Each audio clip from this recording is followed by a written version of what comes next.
Welcome, everyone. The webinar is about to begin. This session will be recorded and will last approximately 90 minutes. Please keep your microphones muted during the presentation and turn off your webcams. If you have a question or comment, please enter it in the chat during the presentation, and the presenter will address it at the end of the session. If you are on the phone, you will be given an opportunity during the Q&A time to voice your questions or comments. All participants in today's event will have access to the recorded version, which will be available within 1 to 2 weeks after the live event. TESOL International Association's Materials Writers Intersection is pleased to present this webinar titled Using Neuroscience in Materials Design, Key Factors of Learning. Our speaker is Professor Curtis Kelly. We are very pleased to welcome all of you to this webinar. My name is Beatrix Burkhardt, and I will be your moderator for today's event. And now, it is my pleasure to introduce today's speaker. Speaker and writer Dr. Curtis Kelly has spent most of his life developing learner-centered materials for 3L students, students with low ability, low confidence, and low motivation. He has written over 30 books, including Active Skills for Communication, published by Cengage, Writing from Within, published by Cambridge, and Significant Scribbles by Longman. He is also a brain nerd who founded and serves as co-coordinator of the YALT Brain Special Interest Group and produces a monthly magazine, The Mind Brain at Think Tanks, that connects brain sciences to language teaching. Welcome to the program. Let's get started. Professor Kelly. Hello, everybody. Thank you. Yeah, okay. So yeah, you can see the title screen there. Is that right? Using Neuroscience Materials Design, Key Factors in Learning. Okay. Well, today I'm going to cover 3 concepts. There's so much good stuff in brain sciences, but today I'm going to cover 3 concepts that I think are useful for teachers and people writing materials, which are how our brains process the world. And second, how the brain does language. And third, the role of emotion in learning, because these are all kind of interesting topics. Now, I'm hoping for 2 things. I know this is kind of a hard request, but I'd like you to have your chats open and feel free to pass notes in class.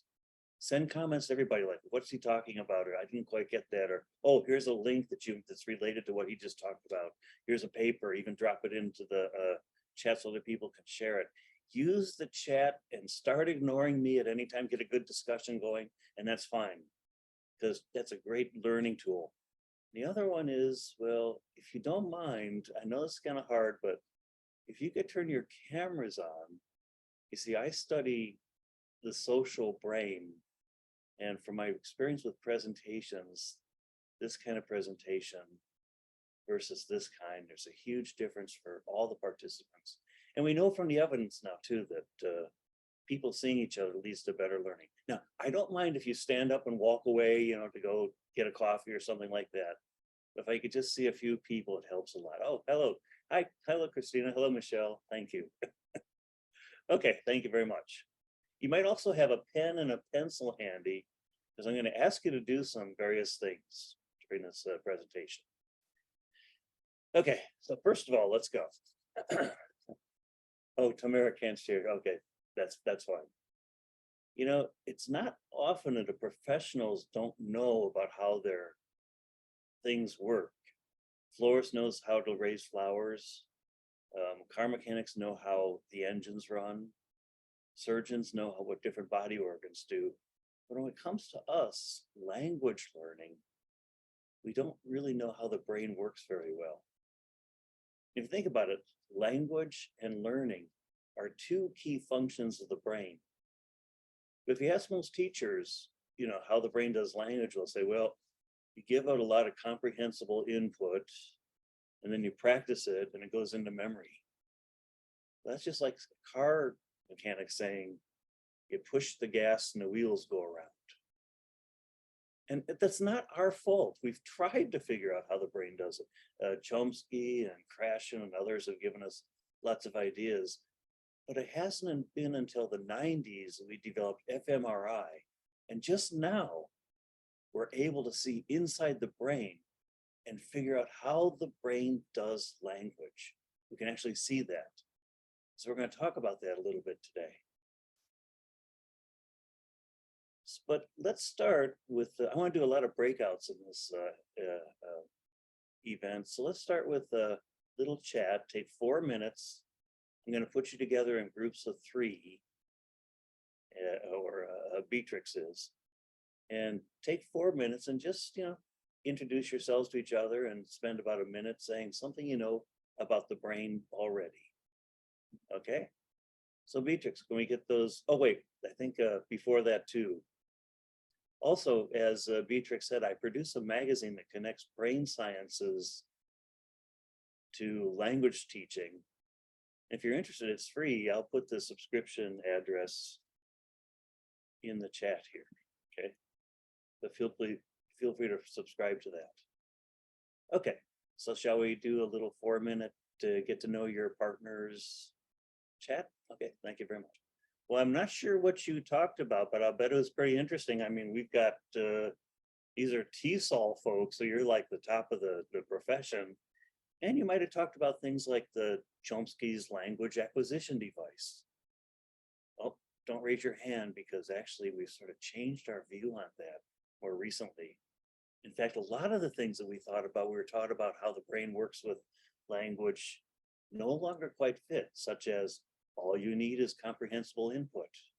Language is done in the left hemisphere. The Broca's area exists to do language processing. There are left brain and right brain people. There's a universal language from Chomsky. There's a mental lexicon. All of these ideas that we believed about 30 years ago are no longer, well, they're still partly true, but no longer that valid. So there's so much interesting brain stuff happening, coming out all the time about everything. Almost every day there's new things being announced in neuroscience news. So I'm going to give you some brain quizzes throughout this presentation. And I'm going to ask you some true false questions. And please use your fingers to show whether you believe it's true or false. Okay, here comes the first one. A researcher in Brazil gained fame for discovering the Jennifer Aniston neuron in the hippocampus. Do you think that's true or false? Come on, you got to choose one of those. We got a false. Okay, put your hands up there. Let's see. We got false, false, false, false. Well, the answer is true. Rodrigo Quiroga found a particular neuron in the hippocampus that fired anytime somebody looked at Jennifer Aniston from any angle. And of course, it's not the neuron that has all of her information, but it's part of a neuron that connects different parts, like eyes and hair and stuff that help make that particular image. Well, he got famous for that. He's kind of embarrassed about it, but he also found that there were neurons that fired for the Eiffel Tower, for Einstein and other things, but he got famous for this in the community. Okay, next one. We only use about 10%, actually 9.2 to 12.3 of our brain. True or false? We got a true there, we got a false there, and a lot of people are kind of hesitant. I can see Linda's got something, and Michelle's got something. Oh, we got another true from Anne. Most teachers believe that, but the truth is no. And this was science at one time. There was a scientist that made this declaration about 50 years ago. But the truth is, this little thing has to do so much processing. We're using it all the time, all of it, almost all the time. And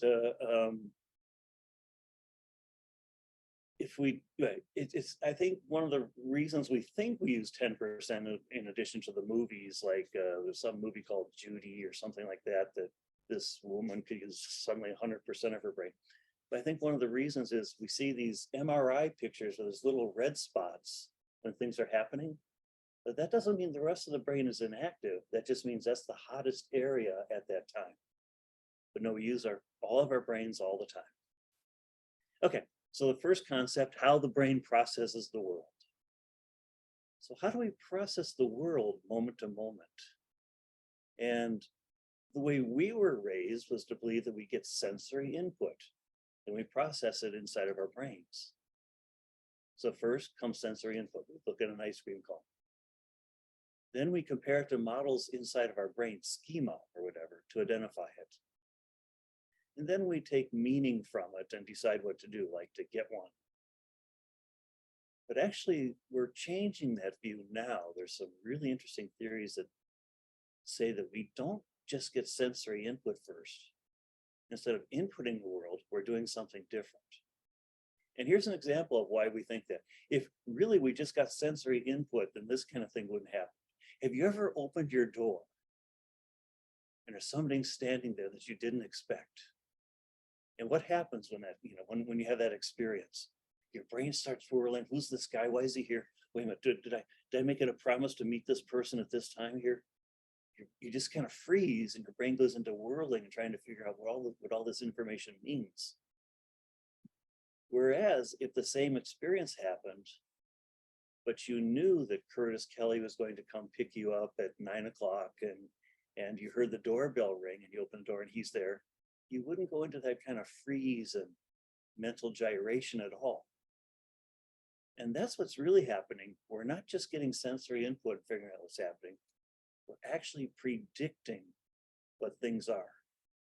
So now, even if I'm here at San Francisco Pier 39 where they're selling ice cream and I see something like this, my brain has already activated these models of ice cream for that particular area. And when I see this, even before all the sensory comes in, I'm expecting to see somebody holding an ice cream cone.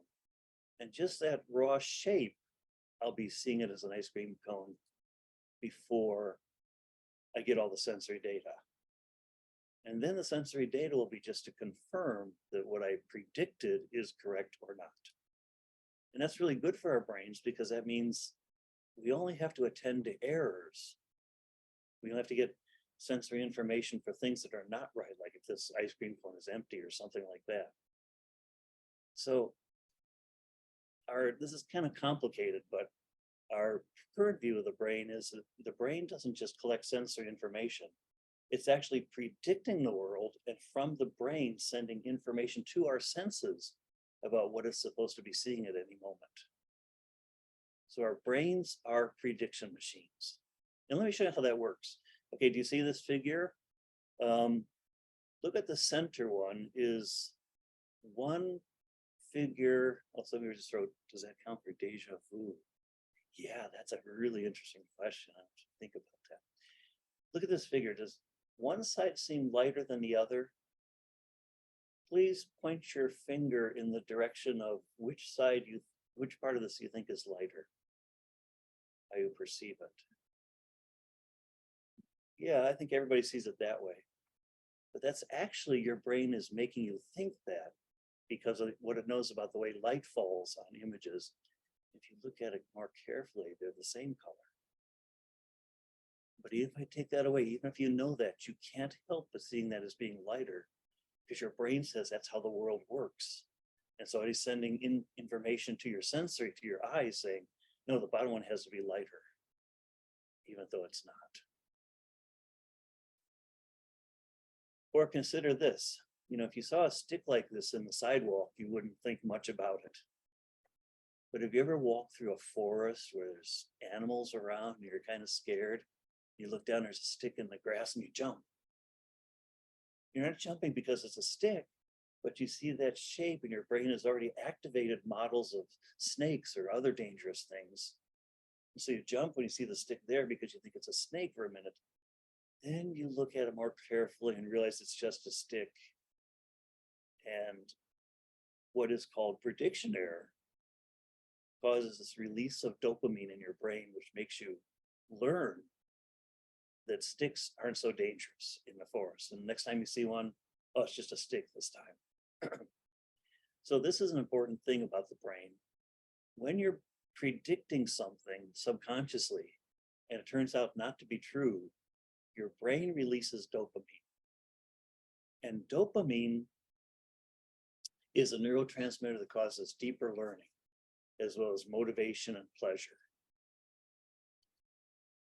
In other words, we can say novelty. Novelty is when you encounter something you don't expect, causes learning. So this is an important factor of the brain, but we don't really take novelty as an important factor of learning and language teaching very well. But let me show you how sensitive we are to novelty. Okay, I'm going to give you this little quiz here. This is fun. I'm going to show you 3 pictures, less than a second each, and see if you can find something novel in each picture. Okay, ready? Watch carefully. Here we go. Start.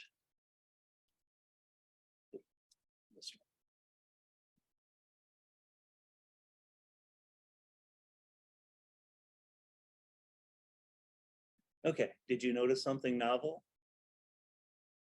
How about Michelle, you're shaking it. Could you turn on your microphone and tell us what you saw there? I saw the teeth. His tooth was missing, or yeah, there's something stuck in his tooth, or it's missing. But yeah, exactly. I can see if it's missing, right? Or I think it's missing. Yeah. Did everybody see?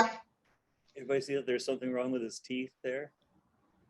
Well, that just shows you how novelty works, but also how we're built to focus on people's faces, their mouths and eyes, because the real novel things are this.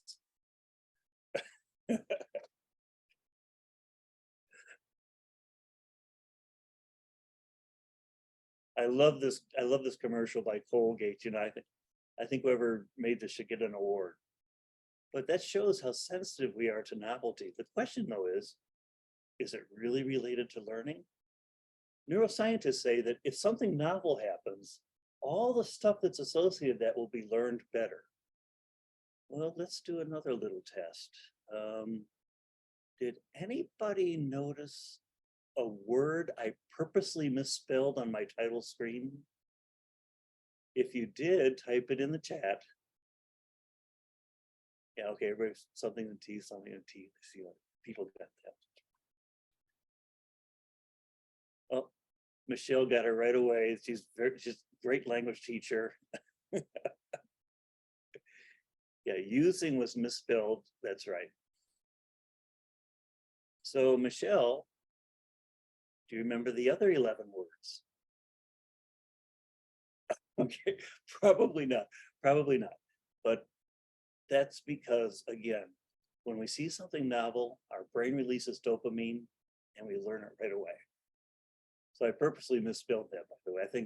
I think Beatrix was going to tell me, you misspelled the first word. I could almost see it on her lips there. I did that on purpose. Okay. But that's just an example of how novelty causes learning.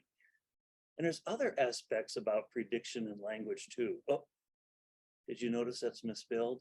Exactly. Okay. But there's other examples about how prediction affects language learning that we should take advantage of. For example, if I were to say, the boy wants to eat, when I said that, your eyes automatically shifted to the donut because you're already predicting how I'm going to end that sentence. And this is what's called predictive language processing, that a linguistic unit is activated before that unit is actually encountered. And I'm going to tell you a little story about that. In 2016 TESOL here in Portland, Oregon, where I am now, it was just after the elections and America had a new president. And at my presentation on the neuroscience of storytelling, I said, you Americans, I can't believe you elected, and I didn't say the last word. And everybody started laughing because they all filled that in before I said it. They all filled it in with a particular person's name, of course, Donald Trump. Even though I really planned to say, you elected to be here today instead of out enjoying this fine weather. Well, that's not true, but I said, I can't believe you elected, and everybody started laughing. 100 people in the room, everybody started chuckling. And that's because we're predicting the language even before it comes out. When you're talking to one of your friends, another teacher, often you're going to understand what she's going to say even before the words come out of her. Yeah, and so on. So what are the triggers that allow us to do this? You think about it, the situational, emotional conditions at the time. Right after the election, everybody was thinking about that Donald Trump got elected. That our brains work by cause and effect, that we have word correspondences, like can't and believe often go together. But there's another trigger, this technique our brain has developed to predict language that's really, really important for us as material writers. It's the monster under the bed, the gorilla in the room, and it is grammar. Grammar isn't something that just exists. Our brains develop this tool so that we can predict language more easily. For example, if you look at the you Americans, that I, there's only certain words that can come after I. It has to be a verb. You can't say I happy or I shoe. It has to be some kind of a verb like I can't. Then after I can't, there has to be another verb to come after that because it's a helper verb. And after elected, there's very few terms that'll fit into that. And your brain's already predicting that because this is 2016, I'll be talking about the president, not the weather. So grammar is this hierarchical tool that our brain has developed to help us predict language. And when we're listening and reading, we're not so much really taking sensory data in and processing it. We're actually predicting what the language is as we hear it. Let me give you another example here, an audio.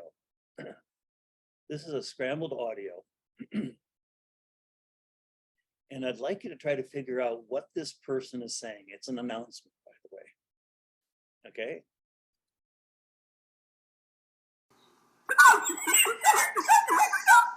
Could you hear that? Sound come through? Okay.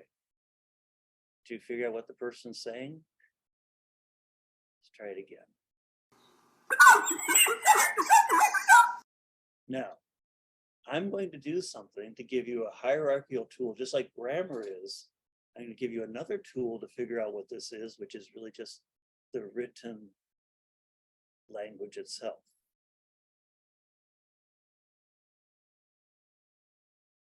A hierarchical generative model. And listen again.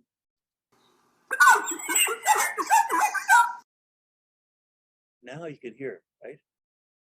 The Constitution Center is at the next stop. So this is how our brains work. Our brains are predicting, and we always need some kind of tools to help us. And for non-native speakers, for our students, having visuals or having little word hints or other things or grammar like, close exercises, that's a much better way to teach than the usual kind of lists we give them to memorize. Well, I'd like you to think about that actually then. What does this predictive language processing thing that we're doing all the time, what does that mean in terms of teaching grammar or vocabulary, listening or reading, or using novelty? And again, I'm going to give you chat time, about 4 minutes, just to kind of discuss these ideas and see if anything comes up.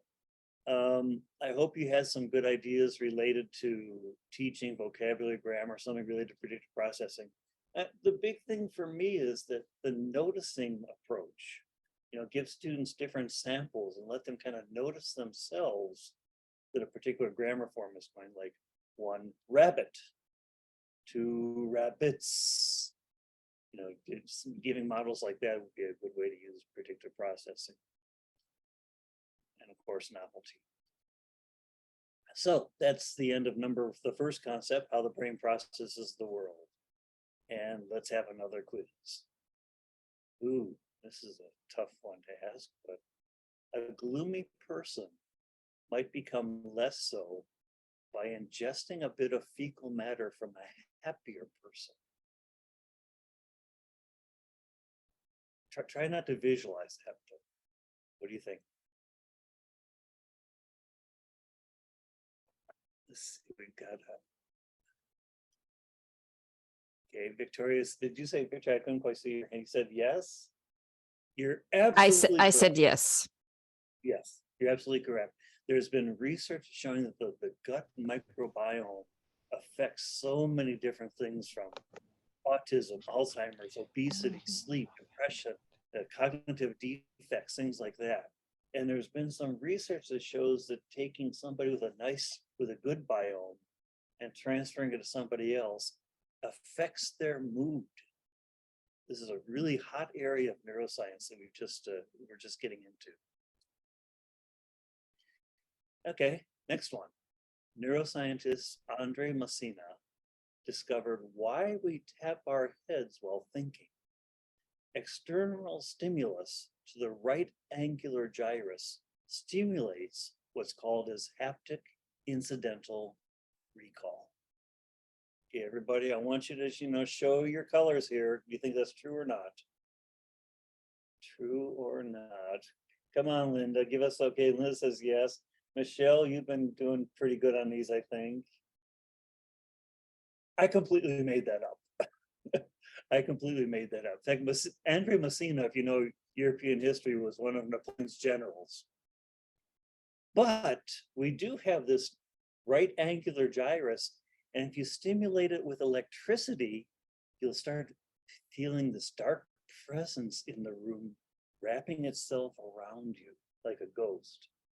So a lot of maybe the things that people have experienced with ghosts might be activation of that particular part of the brain. Okay, so let's get into the next concept, how the brain does language. Now, most of the history of education, we've thought of the brain as being this separate thing, this thing that exists outside the body. Brain and body are separate parts. And it's really the brain that we have to do training. Here's an amazing painting that's in Kennedy Center of Portland, Oregon. It's this failed Catholic elementary school where a teacher is speaking. I don't know if you can see it, but there's mathematical symbols and musical notes and things that's going right into the student's head. And actually, most of education for most of history has been like that. Those of us in language education have gotten away from that because we're the smart ones. But because of this idea that the brain is separate from the body and experience and moving and those kind of things, this is the way that most education has been. Students sit quietly while the teacher inputs into their brains. And that's related to two misconceptions we have about the brain. The brain's like a computer, and it just needs input. And all of these images for the brain are incorrect, including the one of the brain. The idea that we have completely separate areas that do just separate things is not really correct. The brain's not like a filing cabinet that stores information. We don't have this internal dictionary to store words, at least not like a dictionary would be with, listings. And even though you might have seen something like this in 2016, the Brain Dictionary, researchers found where words are located. And not the researchers, but the technicians made this diagram of where words are located in the brain. It's incorrect. Because the brain is a network. It's not like a computer with little places. There's no single place in the brain that's devoted to one particular kind of processing, really. The brain's using all of its parts in different ways all the time. And actually, even the researchers themselves said a single spot is associated with a number of related words. And single words light up in many different brain spots. Together, they make networks that represent the meanings of each word we use. If you look at that picture closely, you'll see like there's 3 or 4 places the same word is located. Because our brain stores words in networks that connect so many different things, like this. By the way, this is our brain here too, the whole body. every time you see a cat, to get the idea that it's a cat, to give meaning to it, all your previous experiences, physical experiences with cats will be activated in your brain. You know, touching cats, being with cats, seeing cats. And even when the cat is walking, it'll activate your own neural configurations for your own walking in order to understand what walking is. So your sensory and motor experiences for these kinds of things are all activated to give meaning to things that you see. And the same is true for language. So if I see a cat, it'll activate my visual cortex and my previous memories of what cats look like. It'll activate my somatosensory cortex, what cats feel like. It'll activate my motor cortex for how cats move and things like that. The auditory cortex for how cats sound. All of these experiences with cats will be activated to give the cat meaning. And of course, the emotional connection to the cat, whether I like cats or hate cats. And the same thing happens when we hear,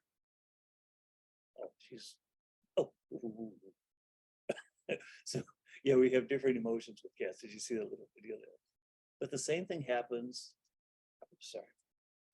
when we hear the word cat, all of these visual images and somatosensory memories are activated to help us understand what a cat is. So it's not like a dictionary where there's just a single definition of what a cat is. Actually, the word cat would activate all of our previous associations with them. And to show you how this works, I'm going to give you a little experiment here. Our brain actually simulates things when we hear language. We're not looking up individual words in our brain and giving them definitions.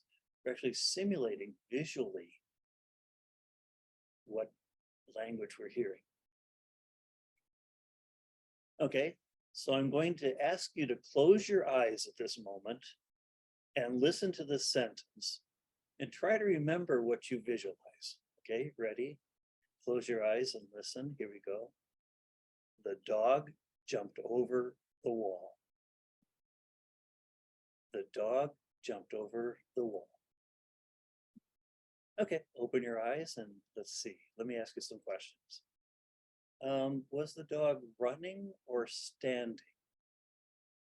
Point your finger in the direction for what you visualized. Running or standing. Okay, I think it's probably opposite. So I think you're pointing at running. Okay, most people are. Was it inside or outside that you visualize this? Okay, outside. Was it a stone wall or some other kind of wall the dog jumped over? Not everybody kind of visualized the wall. Maybe you're thinking more of the dog. Was there a cliff on the other side of the wall so the dog go down into? No, that's just me. Okay. Was it a big dog, a little dog, or a medium-sized dog? Most people visualize the kind of dog that they have. Okay. What direction was the dog running? From left to right, or right to left, or towards you, or away from you?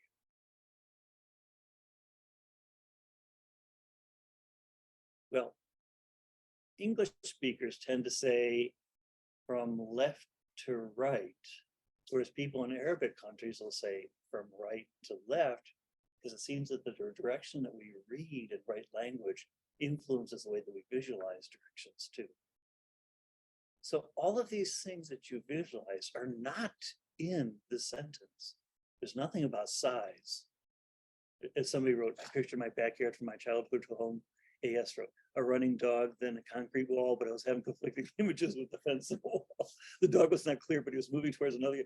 None of that is included in this sentence, but just shows that when we hear language, we simulate what we're hearing inside of our brains like little movies. So that's how the brain does language. And there's a fantastic book. I think every language teacher should read this book, Louder Than Words, by Benjamin Bergen, where he talks about the science behind this and how the brain does it. But if you think that then we're simulating whole experiences, recalling whole experiences when we hear language, then this way of teaching language doesn't make sense. And that's why I put the kryptonite here at the bottom. Because the brain is a network. Language is stored as sensory and motor routines related to past experiences. Language then is not a mental dictionary. It's not a filing cabinet. It's embodied in all of our previous experiences. So, teacher says, student learns. Doesn't work that way. Giving students lists of vocabulary to memorize, like that, it's not taking full advantage of the way the brain does language. And so again, let's have another little breakout here. What's the way that you might embody language to teach it? Through visuals, movement, experiential learning, communicative approach, gestures. Even gestures are helping adding motor movements to language learning. And let's do the breakout rooms again, 4 minutes, okay? I think there's some implications about what we talked about, and particularly that, you know, context is everything when you're teaching language. Teaching lists of words or grammar rules without context probably doesn't work very well. And that's one of my other kind of favorite topics, stories. Stories are perfectly brain compatible. They have context, they use cause and effect, they arouse emotions. And that's why I think ER, extensive reading, is so successful in any kind of reading. So that's another kind of area that I'm really interested in, the neuroscience of storytelling, stories. Okay, so we're done with the second concept, how the brain does language. So here's a chance for you to stand up and go get a drink if you'd like, or take our quiz. Engage in the next quiz. Okay, here's an interesting one. If you're suffering from heartbreak or rejection, a Tylenol, you know, a painkiller, paracetamol, a Tylenol will help.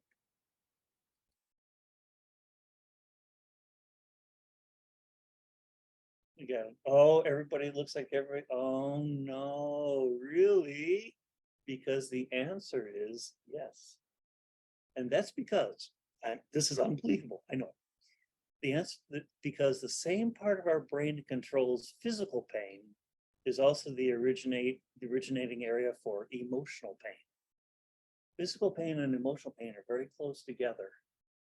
And often we'll see a student who's, you know, maybe has a broken arm and comes to class, and we'll coddle them. Oh, you can sit here. If you don't feel good, go to the restroom anytime. If you need some, if you need to go for a walk or something, it's okay.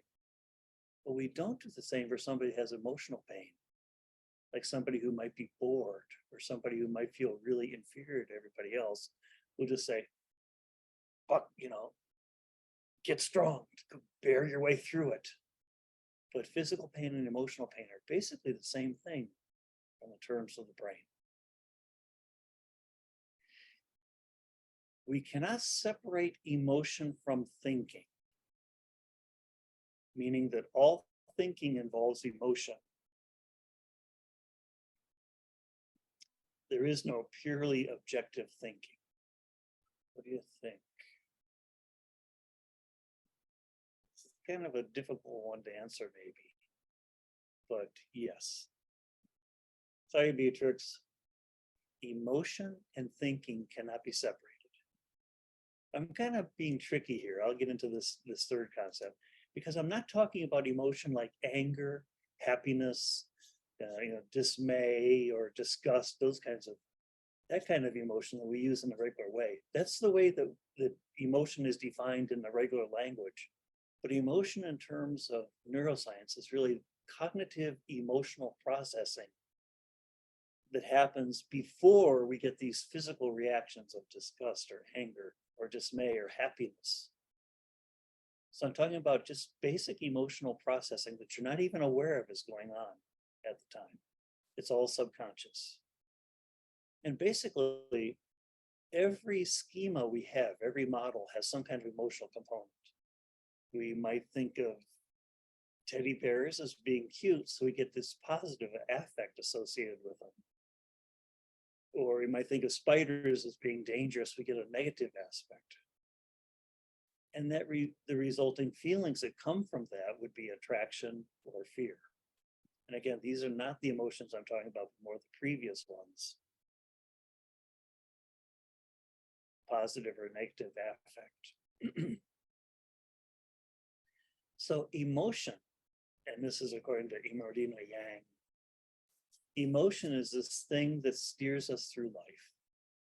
Emotion is what helps us make decisions.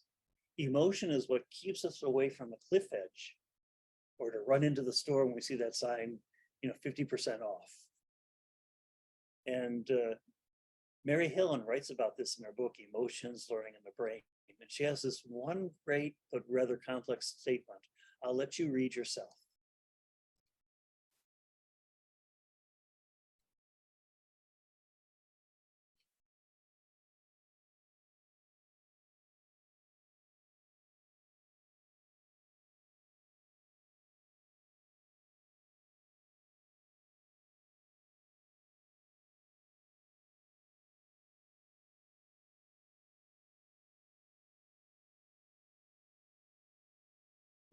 That's quite a mouthful, but the first line I think is really important.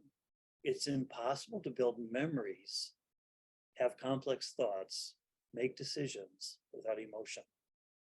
That's also true for learning. Basically, Damasio and Imardino Yang teaches no emotion, no learning. Now, emotion, again, doesn't mean like, happiness, sadness, that kind of extreme case, but more just for something that is not meaningful, you can't learn it. If something is not meaningful to you, if it's not personal to you, if it doesn't have some value to you, you can't learn it. We're just not built that way. And we have to face that all the time, making students remember things that may not be of value to them at the moment, but we know will be value in their future. So what do? How do we add value? We say, this will be on the test. And suddenly it becomes, suddenly we're adding emotion to the equation. So emotion is a steering mechanism, tells us what we should attend to, what we should learn, and what we shouldn't. It's not something extra. Students being happy in class or having a good time is not something extra. It's a part of the learning equation. So we should be adding emotion to our classes. We should be having fun. We should be touching them, making them feel a little bit scared once in a while. Now, how do we do that? Well, here's a video from Harvard University that talks about that. Because what is a percentage, a fraction, and a decimal? It's what? Javante? Part of a what? Whole. Tyler? Math, that's a subject that's not sort of organically conducive to being super emotional. And when you find students who are crazy about math, they very often had someone who showed them that math really does have really interesting actual applications in the real world. So if say a jacket is $25, and you go up to the cash register, and I've seen this happen in a store, go up to the cash register and it says more than $25, and people start arguing. But that's because they charged a 10% tax. And so you want to be able to understand what that is all about. 10% of $25. Also, so you won't get what? Ripped off. Yeah, I love the way that she incorporates math into, people's real world experiences to give it meaning. And that's what it's all about. But I've got an even better one. We often think it's hard for us to add emotion to our language lessons because we're in school, we have to be serious. And language teaching is not something that's always conducive to emotion. How do you take something boring and add emotion to it? Well, here's an example, something that happened in a company. Do you recognize what this is? It's the Google search bar.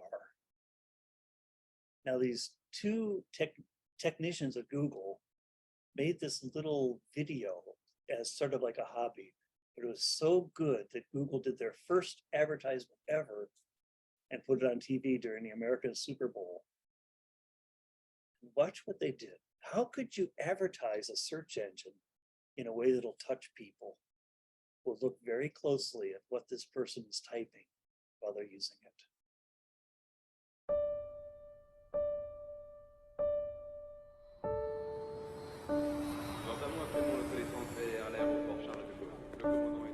Hello, bonjour. Très très mignon.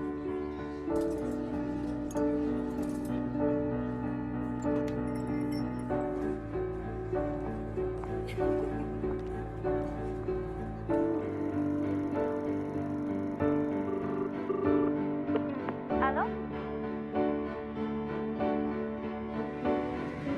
Le commandant et toute son équipe espèrent que vous avez passé un agréable moment.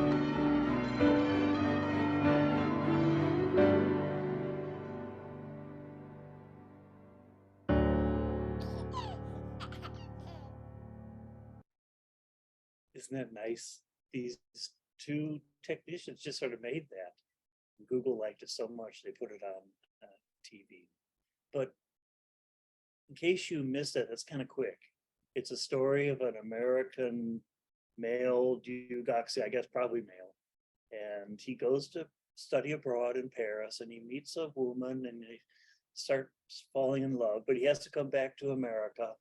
So he's looking for a job in Paris. He finds one. He goes to Paris to live. He's looking for a church so they can get married. And finally, at the end, we see how to assemble a crib. Let me show it to you one more time.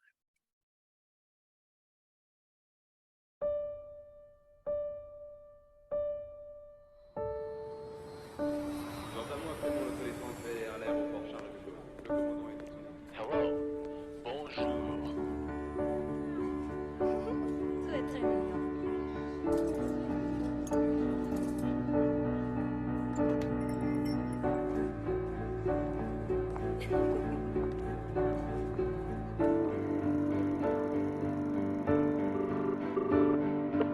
Allô? Le commandant et toute son équipe espèrent que vous avez passé un agréable moment.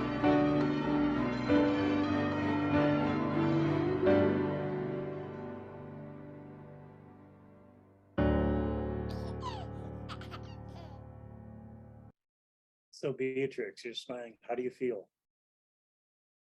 Unmute yourself. Tell us how you feel. I loved it. You feel touched by that? I do. I've seen it so many times, but I'm always like moved internally. I've seen Michelle shaking her head there too, yeah, and Christina, yeah.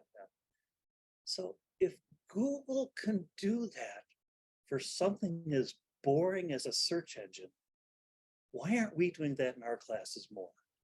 And I know a lot of you are. You're trying to find things that'll engage students and make them excited, but that should be the standard for English teaching, I think. But we're not doing it. Why? Because our graduate schools are not telling us to. When you got your teacher's license, did anybody say emotion is really important? Did anybody teach you that? Of course not. We talk about, well, a material writer's duty or a teacher's duty is to do language analysis. You know, because we've been so dominated by the field of linguistics, it's patterns of word parts or the grammar that's so important. What do you call it? Well, anyways. And then we're taught to do task analysis to look at how a task might cause language to be elicited. But that's kind of that sort of thinking. Instead, I've always felt we should do emotion analysis. We should look at our lessons and try to figure out, what is this experience going to be for the learner? The learner should come first and not the language. And yet here's a page from a nationally used Japanese textbook. I can see the linguistic analysis here. We have WH words that are being taught.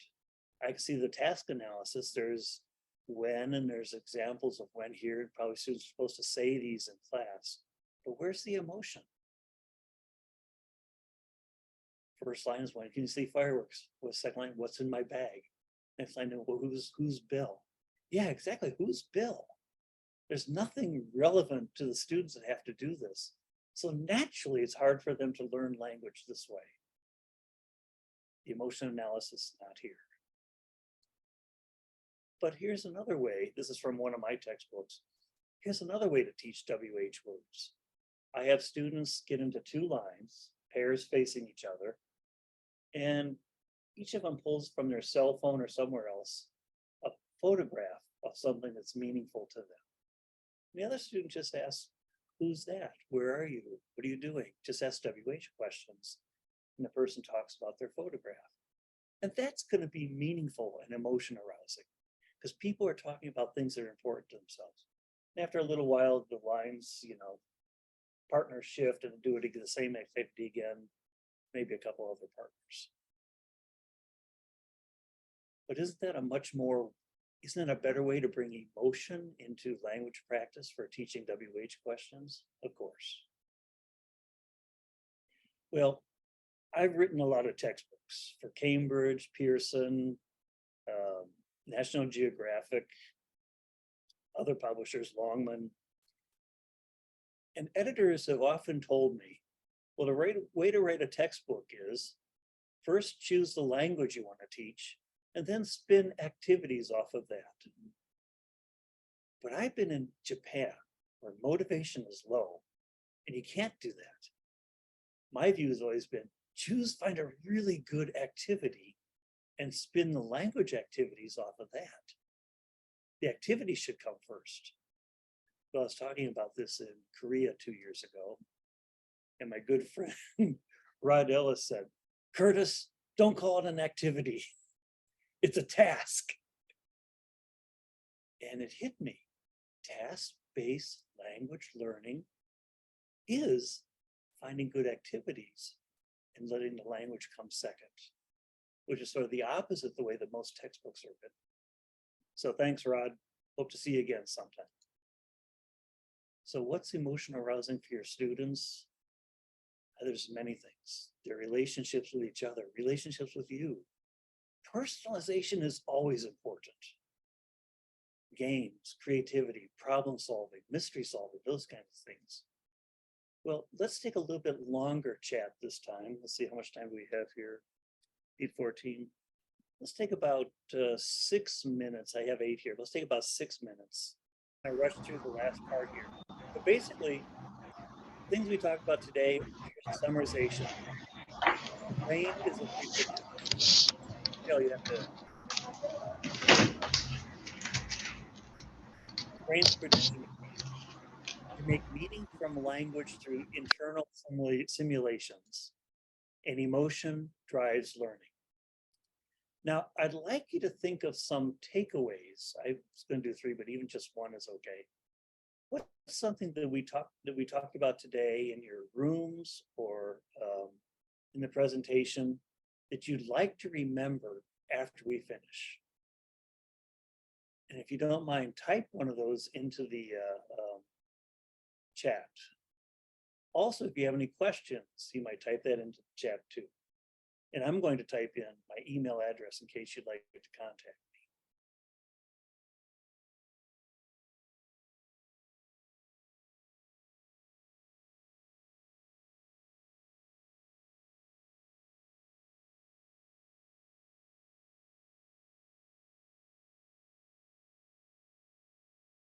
me. I think I agree with Michelle and Sylvia. That's the big idea for me. And emotion is so important. In fact, I'm working on a book now that's full of emotion, fun, and novelty. Students compare pictures and pairs, try to solve mysteries in a detective school book.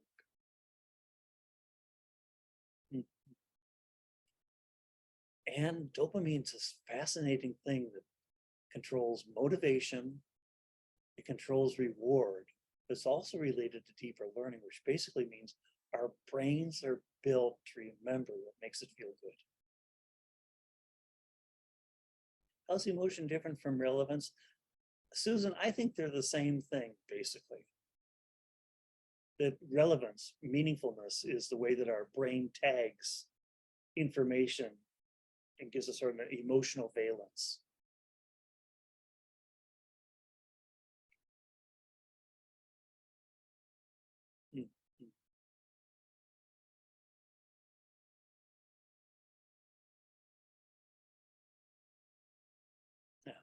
Yeah, I think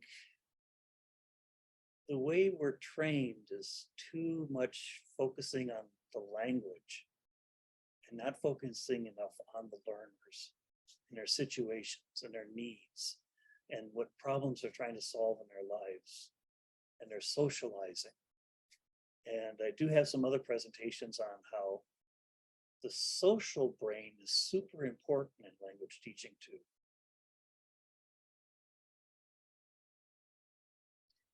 Okay, so would anybody like to ask a question? Or there was, you said, Beatrix, you said there was one in the chat. One question that came up is from Eva, and the question is, does reading faster use prediction? Oh, absolutely. Reading and prediction are, anytime you have language, yeah, any kind of output, input, we're using prediction all the time. Yeah.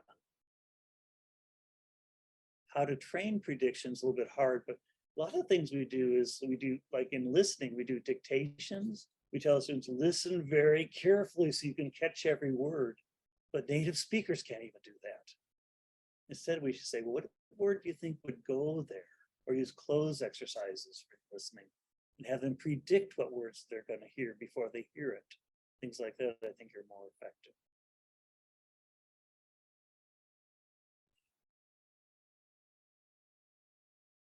Again, if you're interested in the brain and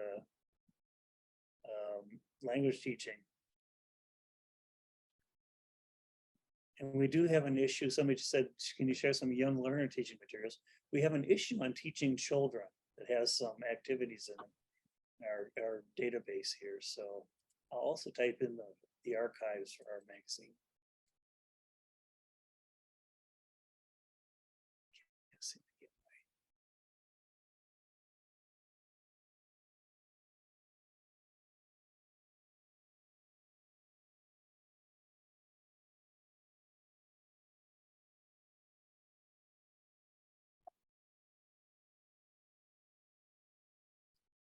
Again, please feel free to subscribe, it's free. Okay, so we just have 3 minutes and I'd like to close with a video. Is that okay, Beatrix? Of course, if there are no other questions. Okay, because I want to arouse your emotions. I have a lot of memories from when I was a child. One that's always stuck out to me though was when I was about 10 years old and I was in school and I struggled. And I didn't struggle with English, math, or science. I struggled holding still. And I would try to listen and focus and process ideas, but I couldn't help myself. And to be honest, I would sit there and then I would just start tapping. And the students in the class would look at me and they'd say, hey, stop tapping. A lot of the time, I didn't even realize I was doing it. And then eventually even the teachers got after me and they would yell at me and they'd say, Clint, you have to stop tapping. It got so bad that I got sent to the principal's office for tapping. And he said to me, okay, maybe when you go back to class, just try sitting on your hands. And so I did. I went back to class, and when I felt myself starting to tap, I did this. I sat on my hands. And that worked for about 5 seconds. One time I was tapping in class, and my teacher, Mr. Jensen, he looked at me and he yelled. And he said, Clint, stay after class. And I thought to myself, this is it. I am done. Now, I've always been the type of person that believes that a single moment in time can change a person's life. And this was one of those moments for me. And I will never forget it. And so I was sitting there with Mr. Jensen and an empty classroom.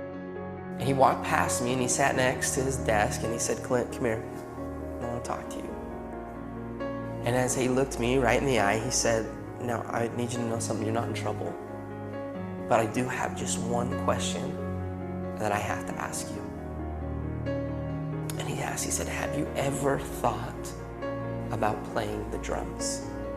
And in that moment, Mr. Jensen, he leaned back and he opened the top drawer of his desk. And he reached in and he pulled out my very first pair of drumsticks. And he held them in his hands and he looked at me and he said, "Hey, Clint, you're not a problem. I think you're a drummer."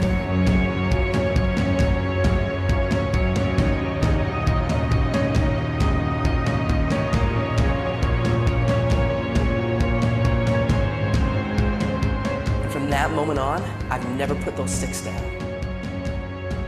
I've toured, recorded, and played drums all over the world. My whole college education was paid for with drumsticks in my hand.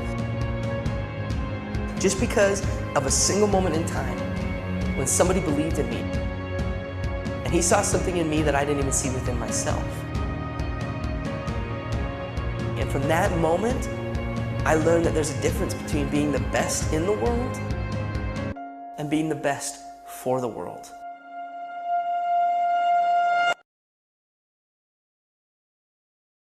Wow, what a video.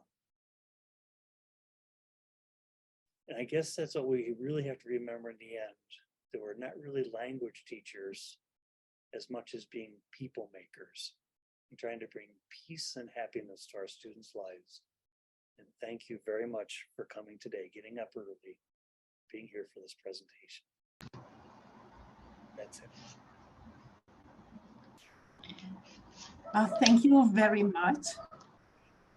Before everybody goes, may I ask you just to put in the chat where you are from for today? Oh, yeah.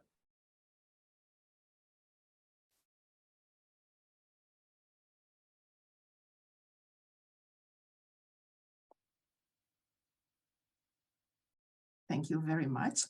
And while we are finishing up, then let me just formally end the webinar. So we have come to the end and we must conclude today's online program with that. Today's presentation was titled, Using Neuroscience in Materials Design, Key Factors of Learning. A special thank you to our presenter, Dr. Kelly, and to all our attendees for choosing to stay with us today for 1.5 hours. So this concludes the program and you may disconnect now. Thank you very much.